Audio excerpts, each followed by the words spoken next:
सभी को राधे राधे, जय श्रीमन नारायण। आपके अपने YouTube चैनल प्रेम भक्ति में फिर से एक बार स्वागत है। और इसी के साथ आज हम सुनेंगे ज्येष्ठ मास की कथा अध्याय 20 निर्जला एकादशी व्रत का वर्णन। तो आइए मन में लक्ष्मी नारायण का ध्यान करते हुए आगे की कथा सुनते हैं।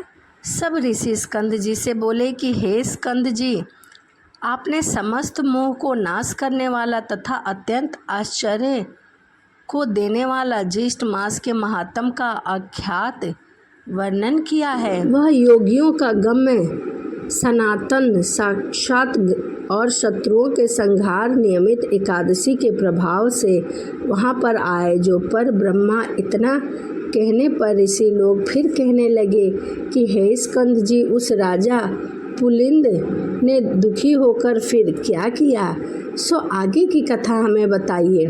स्कंद जी बोले कि हे ऋषि, वह शोकाकुल राजा अपने कुछ बचे हुए सैनिकों के सहित शीघ्र अपने नगर को लौट आया और अपने नगर में राज्यभार को संभाला और शत्रु के पूर्ववासियों के वचन का मन में ध्यान करता हुआ एकादशी के प्रभाव का स्मरण करने लगा, जिसको स्वयं उसने अपने नेत्रों से देखा था कि आखिर एकादशी थी कौन जो इतनी ताकतवर थी। इस प्रकार चिंता में मग्न राजा का बहुत समय व्यतीत हो गया और अधिक चिंता मग्न के कारण उसके शरीर में केवल हड्डियां और चाम मात्र ही बचे थे। वह इतना चिंतित रहने लगा था।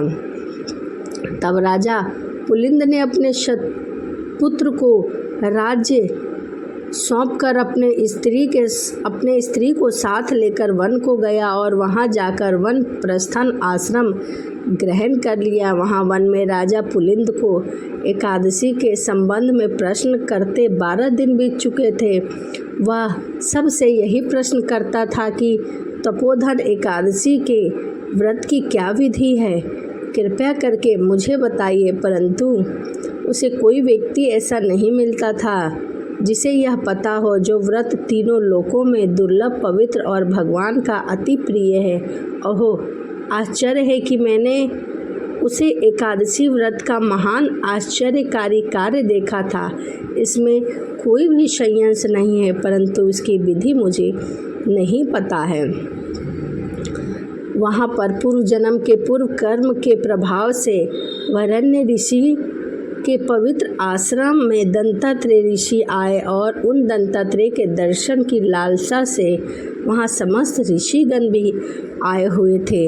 यह देखकर राजा को बहुत ही प्रसन्नता हुई और कुछ लोगों के पूजन, स्तुति तथा विधि प्रकार से उनकी सेवा की। राजा पुलिंद भी दंतात्रेय जी के आगमन सुनकर वहाँ पर भयभीत के समान ऋषि के पास जाकर बैठ गए और ऋषि को प्रणाम किया।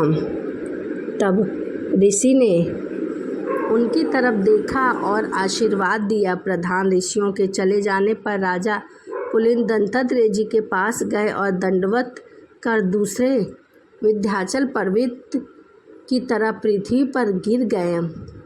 और ऋषि ने उनसे उनके गिरने का कारण पूछा कि अहो राजा, तुम इतने दुखी क्यों हो। दंतात्रेय जी राजा से बोले कि हे समय, उठो, तुम कौन हो और किस लिए यहाँ आए हो। तुम्हारे दुख का जो भी कारण है तुम मुझसे कहो, मैं अवश्य निवारण करूँगा। दंतात्रेय जी के ऐसे वचन सुनकर दुखी होकर वह पुलिंद राजा नहीं उठा। तब राजा को दंतात्रेय जी ने स्वयं अपने हाथों से उठाया।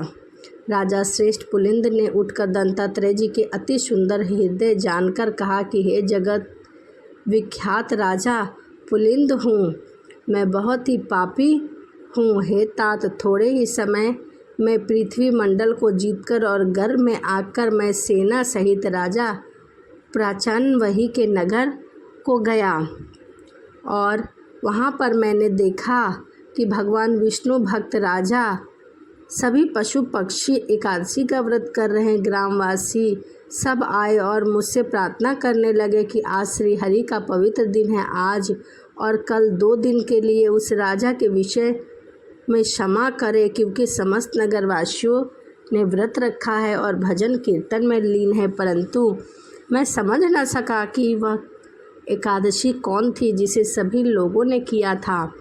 उस ग्रामवासियों की वार्ता सुनकर मैंने गर्व में न होकर क्रोध से उनके वचनों का अपमान किया, जिसके वचन मेरी बुद्धि और मति दोनों ही भ्रष्ट हो गई थी। इसके पश्चात सूर्यास्त हो जाने पर असंख्य विष्णु दूत कई रूपों में वहां आकर युद्ध करने लगे। उन विष्णु दूतों ने समुद्र के समान मेरी समस्त सेना को तुरंत ही भक्षण कर लिया और अपने प्राण मात्र रह जाने पर हम लोग वहां से भागकर अपने नगर को आ गए। क्षण भर में ही मेरी सेना नष्ट हो गई। उसी समय मैंने राज्य, पुत्र, धन सभी का त्याग कर तामसी वृत्ति को आश्रम लिया और आज आपके चरण कमलई के दर्शन करके मैं कृतांत हो गया हूँ। हे ऋषिवर, कृपया करके मुझे ज्ञान दीजिए। मैं धन्य हूँ तथा मेरे पूर्वज भी पुण्यशाली हैं, जो देवताओं के भी पूजित करके और कमलों का मुझे दर्शन हुआ है। भगवान एकादशी नाम वाला व्रत कैसा होता है और किस विधि से किया जाता है और कौन है वह, कृपया करके मुझे बताइए। वह उसे आप संक्षेप में मुझसे कहिए, क्योंकि मैं आपकी शरणागत हूँ, अन्यथा मैं शल्य के समान अपने प्राणों का त्याग कर दूंगा। राजा पुलिंद के इन वचनों को सुनकर सब वृत्तांतों को जानने वाले दत्तात्रेय जी उसी समय राजा पुलिंद को दोनों हाथों से आलिंगन कर अपने चित्त से लगा लिया और मधुसूदन भगवान की एकादशी के व्रत का विधान कहने लगे। इति श्री ज्येष्ठ मास महात्म निर्जला एकादशी व्रत वर्णन 20वां अध्याय ही समाप्त होता है। आगे की कथा हम आगे की वीडियो में बताएंगे, तो यही वीडियो को समाप्त करते हैं और आपसे मिलते हैं अगली वीडियो में। वीडियो आपको कैसी लगती है कमेंट करना ना भूलें और प्लीज़ चैनल को सब्सक्राइब लाइक ज़रूर करें। तो चलिए मिलते हैं अगली वीडियो में। सभी को राधे राधे, जय श्रीमन नारायण, हरे कृष्णा।